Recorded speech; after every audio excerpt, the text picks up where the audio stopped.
अस्सलाम वालेकुम। Today I am here with the most prestigious and famous scholarship of Japan, the max scholarship. ठीक है, अब max scholarship के जो हैं अभी एम्बेसी ट्रैक जो है वो ओपन है अंडर ग्रेड्स के लिए और ग्रेजुएट प्रोग्राम के लिए। अंडर ग्रेड्स के अंदर बैचलर डिग्री प्रोग्राम्स आ जाते हैं और ग्रेजुएट्स के अंदर master degree and PhD degree program आ जाते हैं। अभी जो बीएस बैचलर डिग्री प्रोग्राम की जो डेडलाइन है वो 31 मई है और उसके बाद जो ग्रेजुएट्स की जो डेट है वो है 27 मई। ठीक है, अगर आपके पास ग्रेजुएट प्रोग्राम में अगर आप अप्लाई करना चाहते हैं, अगर मास्टर पीएचडी के लिए, तो आपके पास सिर्फ एक दिन है।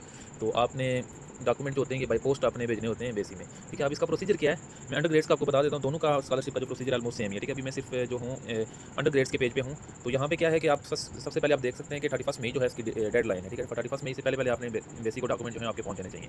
उसके बाद कुछ यहाँ पे रिक्वायर्ड जो डॉक्यूमेंट्स हैं उसके अंदर आ जाता है मार्कशीट फॉर्म। ठीक है, मार्कशीट फॉर्म को आपने डाउनलोड करना है। इसके अंदर आपने इन्फॉर्मेशन फिल करनी है आपकी जो होगी मैट्रिक टू ऑनवर्ड। जो आपकी अगर आप एफएससी आपने की है तो आपने जो दो क्वालिफिकेशन है मैट्रिक और एफएससी की आपने वहाँ एंटर करनी है। ठीक है, मार्क्स होंगे, परसेंटेज होगी, सब चीज़ आपने एंटर करनी है। तो if you are applying for bachelor degree program. ठीक है, इसी तरह मार्कशीट फॉर्म जो होगा वो ग्रेजुएट्स का भी होगा। उसके अंदर आपने अगर आप if you are applying for PhD then you have to enter your previous qualification from matric onward. आपका जो भी मास्टर अगर आपने किया तो मास्टर तक आपने लाजमी उसको फिलअप करना है। फिर उसके बाद एप्लीकेशन फॉर्म है, बिल्कुल सिंपल सा फॉर्म है। इसके अंदर कुछ जनरल इन्फॉर्मेशन है आपकी, आपका नेम होगा, जेंडर होगा, आपकी नेशनलिटी होगी, उसके बाद क्वालिफिकेशन आपकी होगी वहाँ पे। उसके बाद एम्प्लॉय अगर आप कहीं जॉब कर रहे हैं, ठीक है, आपका एक्सपीरियंस है तो आपने वहाँ पे फिलअप कर देना है। उसके बाद कुछ चीज़ें होंगी, एक मोटिवेशन लेटर का पैराग्राफ आपने लिखना होता है कि आप why you are applying for PhD या जो भी आपका डिग्री प्रोग्राम है, master bachelor degree program for in Japan. ठीक है, जापान में आप क्यों अप्लाई करना चाहते हैं, कौन सी किन यूनिवर्सिटीज़ को आप टारगेट करना चाहते हैं, किस फील्ड में आप जाना चाहते हैं। ठीक है, तो why you are applying for Japan, आपकी क्या मोटिवेशन है। ठीक है, तो वो आपने एक पैराग्राफ जो होगा वो अच्छे से लिखना होगा।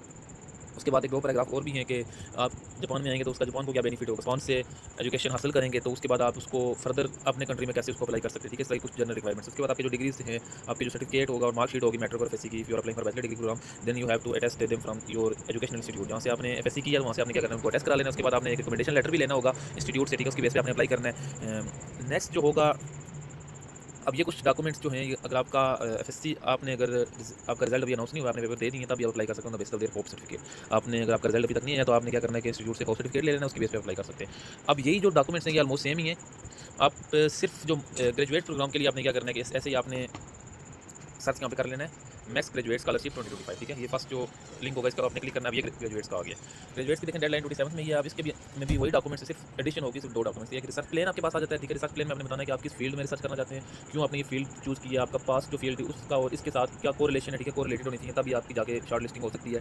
और उसके बाद ये डिग्रीज़ हैं। ठीक है, उसके बाद आपकी बैचलर और मास्टर की जो डिग्रीज़ हैं उनको भी आपने एचईसी से अटेस्ट करा लेना। अगर एचईसी से आपके अटेस्ट हैं तो आपने उनकी कापीज सेंड कर देनी है, नहीं तो आपने जो ओरिजिनल कापीज होती हैं वो एचईसी से आपने अटेस्ट करानी है। ठीक है, फिर आपने जो आपके सुपरवाइजर थे मास्टर्स के, बैचलर के, ठीक है, if you are applying for PhD and master degree program, आपने क्या करना है उनसे आपने रिकमेंडेशन लेटर ले लेना है। उसके बाद abstract of thesis if you have done. ठीक है, अगर आपने थीसिस किया तो आपने उसकी अब्स्ट्रैक्ट होगा वो आपने सबमिट कराना है। और उसके बाद एम्प्लॉय से अगर आप कहीं जॉब कर रहे हैं तो वहाँ से रिकमेंडेशन लेटर आपने ले लेना है। ये ऑप्शनल है, बाकी चीज़ें जो है आपकी कंपलसरी हैं। तो ऐसे आपने डॉक्यूमेंट होंगे if you are applying for Islamabad में बेसिक वहाँ पे आप टेस्ट और इंटरव्यू के लिए अपीयर होना चाहते हैं तो आपने ये जो ड्रेस है ये आपने कोरियर जब आप करेंगे तो उसके ऊपर आपने मेंशन कर देना। आपके डॉक्यूमेंट जो होंगे विद इन 1 to 2 डेज़ आपके डॉक्यूमेंट बेसिक को पहुंच जाएंगे। ठीक है, तो ये सिंपल सा प्रोसेस है। मास्टर अप्लाई करें, इसमें बहुत ही अच्छी स्कॉलरशिप है, बहुत सारे बेनिफिट्स हैं, ट्रैवल अलाउंस है। ठीक है, 1,43,000 यॉन जो होगा इसका स्टाइपेंड है, तो इनफ अमाउंट्स है। ठीक है, तो लाजमी इसमें अप्लाई आपने करना है, बहुत सारे बेनिफिट हैं। उसके बाद अगर आप देखें तो आपको नेक्स्ट जो होगा इसमें आपको अलाउंस दे रहा है, मेडिकल का अलाउंस भी होगा। ठीक है, उसके बाद जो आपकी रिसर्च जो होगी वहाँ पे बिल्कुल फ्री होगी, कोई ट्यूशन फी नहीं है। तो बहुत ही बेनिफिट्स हैं स्कॉलरशिप के, लाजमी आपने इसमें अप्लाई करना है। कोई आपकी इसमें एक्सपेंस नहीं आ रहा, कोई आपने एप्लीकेशन फी यूनिवर्सिटी की नहीं देनी। आपने सिर्फ आपका जो एक्सपेंस पे आएगा 300 से 400 रुपये जो होंगे वो सिर्फ उसके टीसीएस के होंगे,